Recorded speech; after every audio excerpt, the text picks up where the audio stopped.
আপনি কি জানেন সারা পৃথিবীতে 1 বিলিয়নেরও বেশি ভেড়া আছে, যারা প্রতি বছর মিলিয়ন টন উল উৎপাদন করে। কিন্তু এই রুক্ষ তুলোর মতো মোটা লোম কিভাবে পরিণত হয় সেই নরম টেকসই উলের পোশাকে, যা আমরা সবাই এত ভালোবাসি? চলুন আমরা আবিষ্কার করি উলের এই চমৎকার যাত্রা। ভেড়ার চারণভূমি থেকে শুরু করে সেই আরামদায়ক পোশাক পর্যন্ত, যা আমাদের সবসময় গরম রাখে। সারা বিশ্ব জুড়ে ভেড়া পালন একটি গুরুত্বপূর্ণ ভূমিকা পালন করে। 1 বিলিয়নেরও বেশি ভেড়া শুধু উল নয়, দুধ এবং মাংস সরবরাহ করে। একটা মজার তথ্য হলো, ভেড়ার লোম সবসময় বাড়তে থাকে। একটি বিখ্যাত ভেড়া নাম শ্রেক 6 বছর ধরে উল কাটানো এড়িয়ে গিয়েছিল, আর তার শরীরে 60 পাউন্ডের মতো উল জমে গিয়েছিল, যা দিয়ে প্রায় 200টা স্যুট তৈরি করা যেত। তাই নিয়মিত উল কাটানো খুবই জরুরি। শুধু উল সংগ্রহের জন্য নয়, ভেড়ার স্বাস্থ্যের জন্যও উপকারী। ভেড়া হাজার হাজার বছর ধরে মানব জীবনের অংশ হয়ে আছে, এবং তাদের সফলভাবে পালন করতে প্রয়োজন অভিজ্ঞতা, যত্ন এবং প্রকৃতির সঙ্গে গভীর বন্ধন। একটি সুস্থ পরিবেশ খুব গুরুত্বপূর্ণ। ভেড়ারা মুক্ত মাঠে চারণ করতে অনেক ভালোবাসে, এবং শক্ত আশ্রয় প্রয়োজন চরম আবহাওয়া থেকে রক্ষা পেতে। প্রতিটি সকাল শুরু হয় খাওয়ানোর সময় দিয়ে। যদিও ঘাস তাদের প্রধান খাদ্য, তবুও কৃষকরা নির্দিষ্ট সময়ে তাদের শস্য ও খড় দেন, যাতে তারা শক্তিশালী এবং সুস্থ থাকে।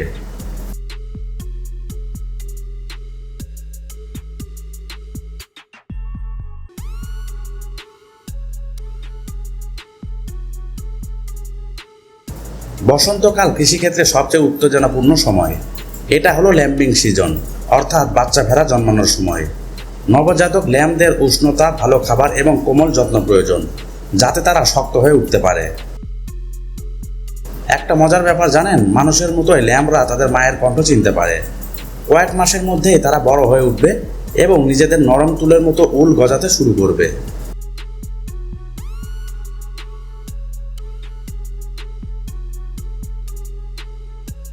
ভেড়াদের সুস্থ রাখা কৃষকদের সবচেয়ে বড় দায়িত্ব।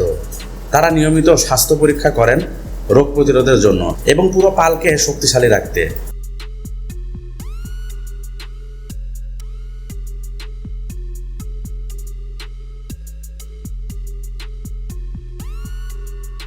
প্রতি কয়েক মাস পর পর ভেড়ার হুঁফ ছাঁটাই করা হয়, সংক্রমণ থেকে রক্ষা পাওয়ার জন্য, বিশেষত বর্ষাকালে। ভ্যাকসিনেশন তাদের সাধারণ রোগ থেকে রক্ষা করে, এবং ডিওয়ার্মিং ট্রিটমেন্ট তাদের হজমে সহায়তা করে।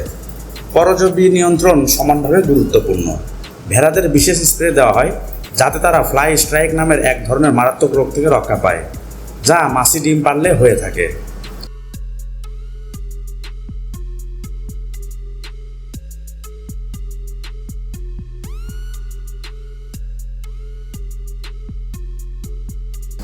উল কাটানো সাধারণত বছরে একবার হয়, বেশিরভাগ সময় বসন্তের শেষে, যাতে ভেড়ারা গরমের সময় ঠান্ডা থাকতে পারে। আপনি কি জানেন একটি ভেড়া থেকে প্রায় 8 কিলো উল পাওয়া যায়? দক্ষ উল কাটাররা খুব দ্রুত ও সাবধানে উল কেটে ফেলেন, ভেড়াকে আঘাত না দিয়েই। উল কাটার পর লোম ভালোভাবে পরীক্ষা করা হয়, ধুলো, ঘাস বা অন্যান্য অমিশ্রণ দূর করার জন্য।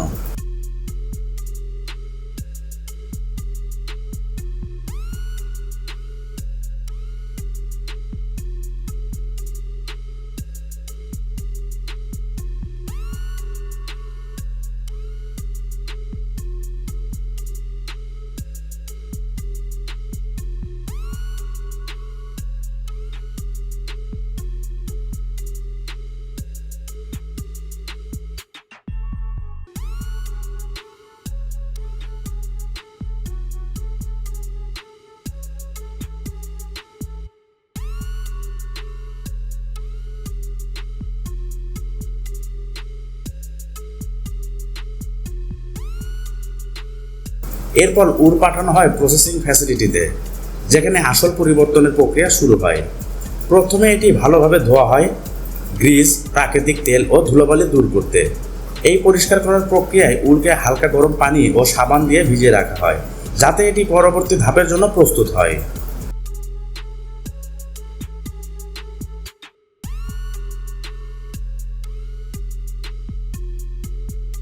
উল পরিষ্কার ও শুকানোর পর এটি আলাদা করা হয় তন্তুর দৈর্ঘ্য, গঠন এবং পুরুত্ব অনুযায়ী।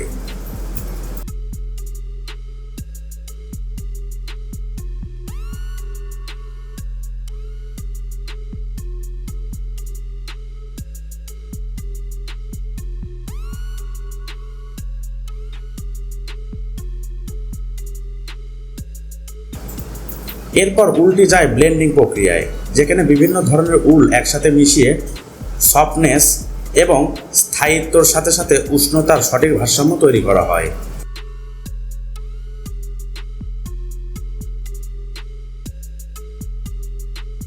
এই প্রক্রিয়ায় সূক্ষ্ম ধাতব রোলার অথবা দাঁতের মতো যন্ত্রের সাহায্যে উলের তন্তুগুলো আলাদাভাবে খুলে ও সোজা করা হয়।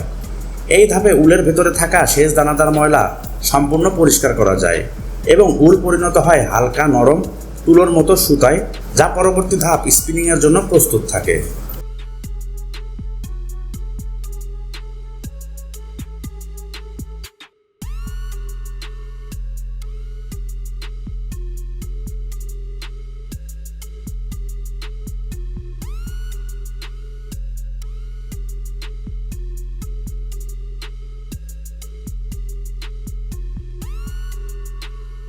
এই উলকে টেনে পাকিয়ে এবং প্রসারিত করে একটানা শক্ত সুতা রূপান্তর করা হয়। এখানে সুতার পাকের মাত্রা পুরুত্ব নির্ধারণ করে এটি কোনো কাজে ব্যবহৃত হবে, পাতলা ফ্যাব্রিকের জন্য নাকি মোটা নিউক পোশাকের জন্য। চূড়ান্ত পণ্যের ধরন অনুযায়ী এই সুতা হয় তার স্বাভাবিক রঙে রাখা হয়, না হলে বিভিন্ন সুন্দর রঙে পরিণত করা হয়।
রং করার পর এই সুতা বোনা হয় উভেন নামের যন্ত্রের কাপড়ে অথবা নিট করে আরামদায়ক পোশাক বানানো হয়। ফলাফল হিসেবে ফেব্রিক পুনরায় ধোয়া, নরম করা এবং সমাপ্ত করা হয়। কখনো কখনো এতে বিশেষ ট্রিটমেন্ট দেওয়া হয় যাতে এটি সংকুচিত না হয় অথবা পানিরোধী বৈশিষ্ট্য পায়।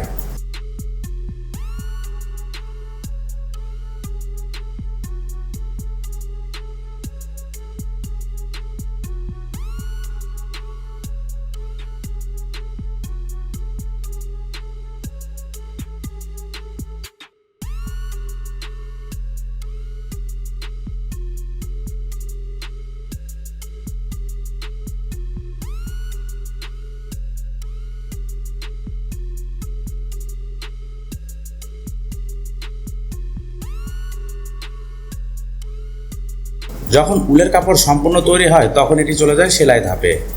দক্ষ দর্জি ও কর্মীরা স্কার্ফ, সোয়েটার এবং কোটের ডিজাইন কেটে তৈরি করে যাতে যতটা সম্ভব কম অপচয় হয়।